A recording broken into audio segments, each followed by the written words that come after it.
अनंत कोटि दंडवत सतगुरु देव को। कल अपना विषय चल रहा था कि जो सृष्टि है ये माया का कार्य है, अंतःकरण माया का कार्य है। तो अंतःकरण माया में स्थित ना रहे, इसमें व्यवहार करे, तो अंतःकरण को प्रकाशक में अपने सच्चिदानंद स्वरूप के अंदर स्थित रखें। तो ये जो अंतःकरण का ऐसा चिंतन मनन होगा, इसको कहते हैं अंतःकरण का जागना। जागते रहो अंतःकरण में। अगर ये वृत्ति लय हो गई तो हम बाहर खो जाएंगे जगत के अंदर। वृत्ति को रखो, व्यवहार करो। तो इसलिए आगे का श्लोक है कि ये मकड़ी का उदाहरण दिया कि ये सृष्टि कैसे जीव को फंसा लेती है और ईश्वर सदा असंग है। तो उसके लिए बताया था कि ईश्वर ने हमारे जैसों को शिक्षा देने के लिए 2 मकड़ियां बनाई। एक बना सकता था, उसने 2 बनाई। एक मकड़ी अपने अंदर से जाला निकालती है और थोड़ी देर में फिर उस जाले को अपने में फिर समेट लेती है, उसको पी जाती है, आपने देखा होगा। और एक मकड़ी जाला अपने अंदर से ही प्रकट करती है और अपने चारों तरफ एक जाल बना लेती है और उसमें फंस जाती है।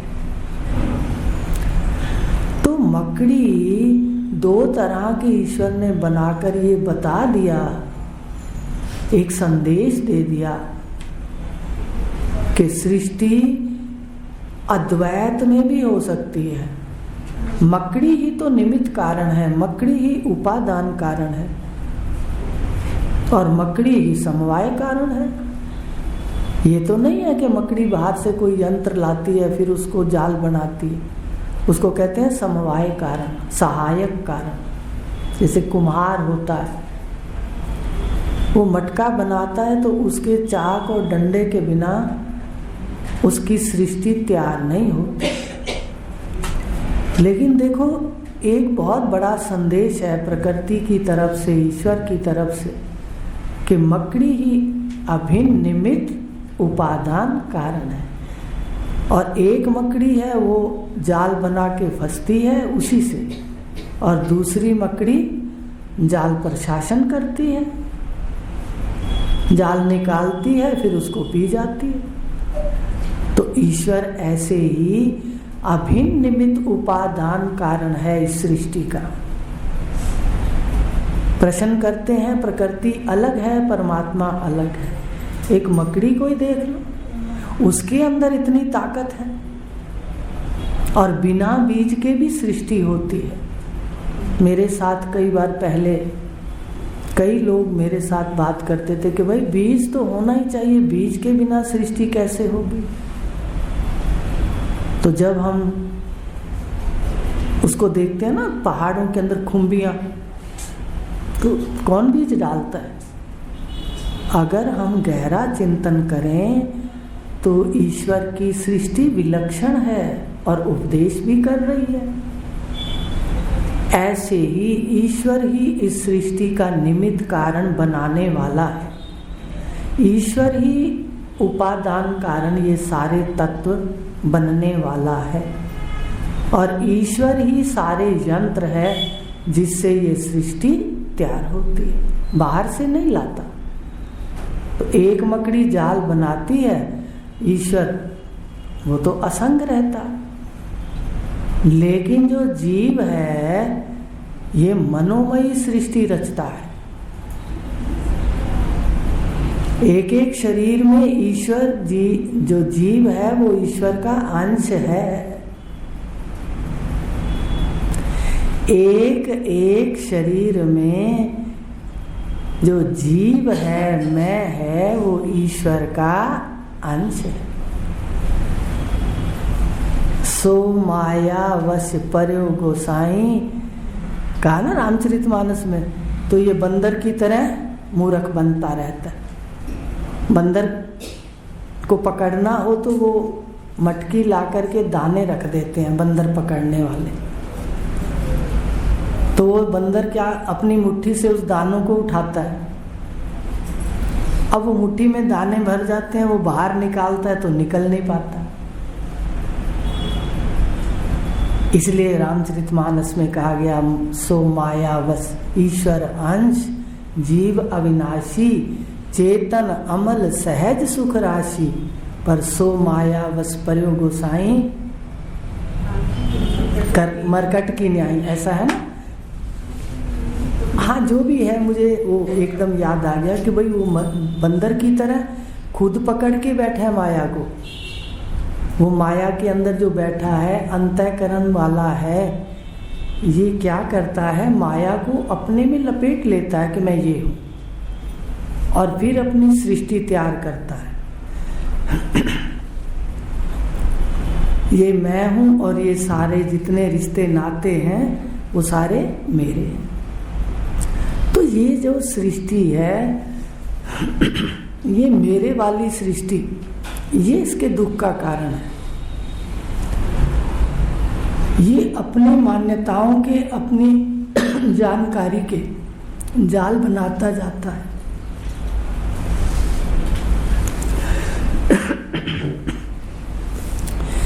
तो उसी जाल के कारण ये जाल बनाता जाता है और फिर इसी में ही दुखी होता है। इसलिए गुरुदेव ने कहा कि ये तू नहीं, शरीर तू नहीं और ये तेरे नहीं।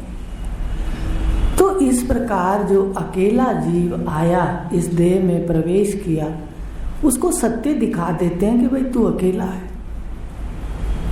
तूने अपनी सृष्टि खुद बनाई है और वो ही तेरे को दुख देते हैं जिस पर तूने मोहरें लगाई। वैसे तो ईश्वर की सृष्टि है सारी, हमने मोहरें लगाई हैं, मकान पर लगाई हैं, व्यक्तियों पर लगाई हैं, सामान पर लगाई हैं। तो ये जो मोहरें लगाते हैं मेरे की, यही तो दुख देती हैं। कई बार कहानी आती है कि एक व्यक्ति का कोई मित्र बिछड़ गया,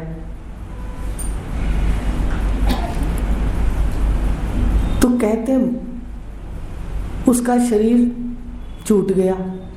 तो जिसका शरीर छूटा था ना, गलती से दूसरे का आरोप हो गया। बताया कि फौरन बाहर विदेश में गए थे दो दोस्त, तो उन्होंने फोन किया कि भाई उसका शरीर छूट गया, पर वो उसका शरीर जिसका कहा वो उसका नहीं था, दूसरे का था। तो उनके घर में काफी, जिसको कहते हैं, कष्ट हुआ। लेकिन थोड़े समय के बाद जिनके घर कष्ट हुआ उनके घर खुशियां हो गई, और जिनके घर खुशियां थी वहाँ कष्ट हुआ। यही बताते हैं कि ये जो जगत है, इस पर हमने मोहरें लगाई हैं। अगर हमें किसी बात का ज्ञान ना हो ऐसा, तो हम दुख नहीं मनाते। मोहरें हैं तो फिर उसमें सुख भी है और दुख भी है। तो इसलिए एक जीव सृष्टि बनाता है मैं मेरे की, बस इसको मिटा दो। ये सृष्टि में लेन देन है, और जो हम रहते हैं सब अपने कर्मों से रहते हैं। हमें कोई कुछ नहीं देता, कोई हम किसी से नहीं लेते। घर में रह के भी हम अपना ही प्रारब्ध भोगते हैं, ये ध्यान रखना है। यहाँ कोई किसी का नहीं है, मिलके व्यवहारिक सत्ता के अंदर रहते हैं, क्योंकि व्यवहार में जरूरी है ना, अकेला तो रहता नहीं। तो अकेला तो ब्रह्म भी, एक को हम बहुश्याम है, तो जीव अविद्या वाला कैसे रहेगा। तो इसलिए एक तो जाल बनाता है और उसमें फंस जाता है, और ईश्वर सृष्टि प्रकट करता है, स्थित रखता है, और फिर लय हो जाती है। आप भी करते हो स्वप्न में, जागृत में आके इसको पकड़ लेते हो शरीर को। स्वप्न में आपसे सृष्टि प्रकट होती है, स्थित रहती है और लय हो जाती है। जागृत में तो बस एक शरीर बनते हैं, ये मेरे हैं, तो फिर वहाँ से सुख भी आता है, और दुख भी आता है। तो ये है मकड़ी का उदाहरण कि ईश्वर ने बहुत बड़ी रचना की है, दो मकड़ियां बना के कि देखो ऐसे है जीव और ऐसा है ईश्वर। संग दोष दुखों का स्रोत है। अब जीव को उपदेश कर रहे हैं गुरुदेव कि देखो तू है तो ईश्वर का अंश, सदा असंग है, सदा निर्लेप है, पर गलती से तू शरीर का संग कर लेता है कि मैं शरीर हूं। संग दोष दुख का स्रोत है, वासनाओं का मूल, ब्रह्म प्रकाश देख सका ना, मिथ्या को दिया तू। जब आप शरीर बनते हो तो सारे बीमारियां आपको चिपक जाती हैं। अंतःकरण के जो जितने भाव है, अंतःकरण पाप वाला है तो मैं कूद पड़ती है, मैं पापी। अंतःकरण धर्म वाला है तो मैं उड़ लेती है, मैं धर्मी। अंतःकरण भक्त है तो कह देती है मैं भक्त। तो अंतःकरण के धर्म ओढ़ लेता है, शरीर के धर्म ओढ़ लेता है। तो ये संग दोष एक तो दुख देता है और दूसरा वासनाएं प्रकट करता है। मैं इन सब इंद्रियों के भोगों का भी दृष्टा हूं, इस बात को ख्याल रखना। मैं इन इंद्रियों के अंतःकरण के भोगों का दृष्टा हूं, प्रकाशक हूं, साक्षी हूं, ये बात ध्यान रखनी थी। हम तो बन जाते हैं, अंतःकरण के धर्मों को लेके बन जाते हैं, शरीर के आकार को लेके बन जाते हैं, इसके रंग रूप, इसकी जाति, इसका वर्ण, इसका आश्रम, सारा बन जाते हैं। लेकिन सारे के सारे इस कपड़े को उतारकर साक्षी हो जाए, मैं साक्षी हूं, आत्मा हूं, प्रकाशक हूं, ये स्मृति में रखना है। संग करते ही सारे इसके दोष, स्थूल शरीर की इंद्रियों के दोष, सूक्ष्म शरीर अंतःकरण के दोष, सारे इसको लग जाते हैं, फिर कष्ट में रहता है। तो संग दोष दुखों का झरना है, इसलिए असंग होके रहो। गीता के 15वें अध्याय में भगवान ने कहा, ये जो वासनाओं का वृक्ष खड़ा कर दिया अश्वत्थ वृक्ष जीव ने, इसको असंग रूपी कुल्हाड़े से काट दो। मतलब असंग हो जाओ बस। कोई सामने बात आती है किसी भी गुण की, आप स्मरण रखो कि मैं तो साक्षी हूं। ये सारा गुणों का खेल है, सारा कर्मों का खेल है। जितना संवार सकते हो संवार लो बस, क्रियमान कर्म के अंदर। तो इस प्रकार कहा कि सतगुरु शरणी से मिट जाएं अविद्या के क्लेश। अब जो ये वासना है, ये बनना है, संग दोष है, ये अज्ञान का कार्य है। माया का कार्य क्या है? जगत, अंतःकरण सारे। सुन लो ध्यान से, माया का कार्य ये नहीं है जो अविद्या। अविद्या का कार्य क्या है? अविद्या से हम जीव बने ना। माया का कार्य सृष्टि और अविद्या का कार्य शरीर, मैं हूं और ये सारे मेरे हैं। तो अविद्या का जब भाव उठता है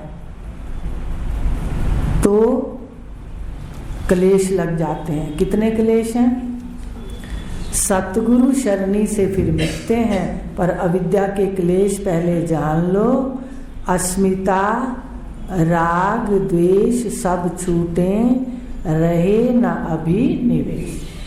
कि जब जीव अविद्या में संग दोष से युक्त रहता है, संग दोष शरीर बनना, अंतःकरण बनना, इंद्रियों के धर्म बनना, ये संग दोष है। अब इसी संग दोष से 5 क्लेश शुरू हो जाते हैं।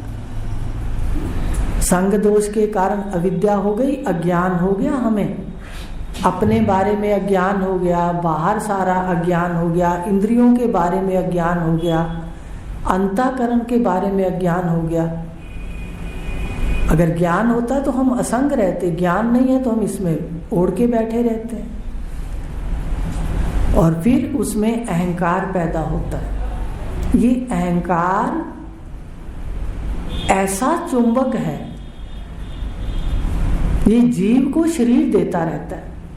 जैसे बुरादा होता है ना लोहे का, उसमें चुंबक रख दो तो एक आकार बन जाता है चुंबक के आकार का। ऐसे जैसा आपका अहंकार है वैसा ही ब्रह्मांड के 5 तत्व मिलकर के शरीर दे देते हैं। वृत्तियों के हिसाब से जन्म है ना, शरीर वृत्तियों के हिसाब से। अहंकार वो चुंबक है जो जीव को 5 भूतों का शरीर दे देता है। जैसा अहंकार होगा आपका, जैसी मान्यता है वैसा शरीर मिलेगा। तो सुधारना तो अंतःकरण को है। तो अविद्या से अहंकार है, अहंकार से जो अनुकूल है उनसे राग है, जो प्रतिकूल है उनसे द्वेष है। राग द्वेष हो गया अहंकार से। मैं कार हूँ, शरीर हूँ, संग दोष हो गया, और फिर इसमें राग द्वेष हो गया। अब जब शरीर बन गए तो मृत्यु का भय हो गया। ये मृत्यु का भय अज्ञान में बहुत रहता है। अभिनिवेश कहा उसको।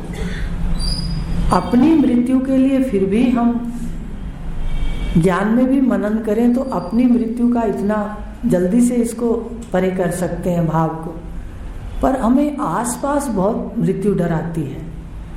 मृत्यु का बता रहे हैं, अभिनिवेश है ना इसके अंदर। तो शरीर बनते ही मृत्यु का भय पकड़ लेता है। तो सतगुरु शरणी से ये 5 क्लेश मिट जाते हैं। वो समझा देते हैं कि सारी सृष्टि अपने आप चल रही है, तेरे हाथ में वर्तमान है, वर्तमान को तू लिख दे, उसमें शुभ शुभ लिख दे। लेकिन सारी सृष्टि का रचयिता, सारी सृष्टि का जो भी कार्य हो रहा है, रक्षक भी तो सत्ता है, चेतन सत्ता है। तो इस प्रकार वो शरणागति सतगुरु की आ जाता है कि आप ही सब कर सकते। इसलिए योग क्षेम किसको दे देता है? अपने इष्ट को, कि जो है उसकी रक्षा करो, जो नहीं है उसको भाई उसका योग करो, उसको दो। तो इस प्रकार कहा कि ये जो जीव है अज्ञान में 5 दोष आ जाते हैं और सतगुरु की शरण में जाता है, तत्वज्ञ पुरुष की, तब इसका अंतःकरण थोड़ा संवरता है और तब ये 5 मिटते हैं। अज्ञान को काटते ही अहंकार चला जाता है, लय हो जाता है, और राग द्वेष भी लय हो जाता है, और मृत्यु का भी भय छूटता है। आप सदा अजर और अमर हो, ऐसा निश्चय होते ही ऐसा हमें रोज दिखे कि रोज शरीर को हम छोड़ते हैं। हम रोज ही शरीर को छोड़ते हैं। शरीर के बिना भी स्वस्थ होते हैं और शरीर में रह करके भी ज्ञान वाला स्वस्थ होता है, स्वा में स्थित होता है। तो उसको समझ आ जाती है कि शरीर रहे या ना रहे, काम तो रुक जाता है। देखो, मान लो आपने निश्चय करना है और शरीर नहीं है, शरीर तो माध्यम है, लेकिन वो उसकी अंदर से मृत्यु की आसक्ति धीरे धीरे क्षय हो जाती है। उसको पता है कि मृत्यु आत्मा के स्वरूप में है, और जिसके स्वरूप में है वो बेचारा मेरे सामने सारा दिन ही मर रहा है। इसलिए यही गुरुदेव बताते हैं, सतगुरु की शरण से ये 5 क्लेश मिटते हैं। संग दोष के लिए आप असंग रहो सदा, अंतःकरण के प्रकाशक में रहो, तुम असंग हो। कल भी बताया था कि इतने रिश्ते नाते हम कहते हैं उनके बिना नहीं जी सकेंगे, पर देखो सारी सृष्टि सरक रही है, पर मैं वैसे का वैसे निरोध। आपका किसी से संग नहीं। अगर संग होता तो आप सुषुप्ति में साथ लेके जाते, एकदम सबको छोड़ते जाते आराम से। उल्टा जब सब छूट जाता है तो कितना आनंद होता है निवृत्ति का। निवृत्ति का आनंद प्रवृत्ति से ज्यादा है। हम भले जागृत में कहते रहे नहीं, परिवार में हम बड़े आनंदित हैं आनंदित, व्यवहारिक सत्ता है ना, लेकिन वास्तव में तो जब ये परिवार रात को हमारा संग नहीं होता भावों से, कितना सुषुप्ति में आनंद है। उस सुषुप्ति को लेने के लिए हम परिवार को भी छोड़ने को तैयार हो जाते हैं, नींद में जाने को तैयार हो जाते हैं। तुम सदा असंग हो, ध्यान से देखो, देह में हो तो भी साक्षी हो, देह नहीं है तो भी प्रकाशक हो, ऐसी बात का मनन होना चाहिए। तो ये गुरुदेव हैं कि संग दोष मिटता है किसकी कृपा से? सतगुरु की शरण से। और ये पांचों दोष जो अविद्या है, अहंकार है, राग द्वेष है और मरने का भय है, ये पांचों रोग मिट जाते हैं। तो आज इतना ही लेंगे, कल आगे लेंगे। सृष्टि हमको, अब सृष्टि का बता दिया ना, समझा दिया कि अब पैदा होने वाली मैदान में जो वो मशरूम है, आजकल तो दूसरी भी पैदा करते हैं पर वो अपने आप बिना बीज के होती हैं। तो देखो सृष्टि बिना बीज के भी होती है। ये अन्न हुआ जगत भास रहा है, योग वशिष्ठ में कहा गया। आप सुषुप्ति को देख लो, आप स्वप्न को देख लो, अनहुआ जगत होता है, स्वप्न के अंदर अनहुआ जगत भासता है। ऐसे जागृत में ईश्वर के ख्याल से अनहुआ है। आप अपने हर क्षण को निष्ठा बदल करके आनंद ले सकते हो, समष्टि इसके माया का भी और स्वरूप का भी। इसलिए आप आए उस जगत में, इसलिए कष्ट पाने नहीं आए। अपने को जानो, ये सत्य नहीं, सत्य तो मेरी आत्मा है और वो सच्चिदानंद और अमर अजर है। तो ओम पूर्णमद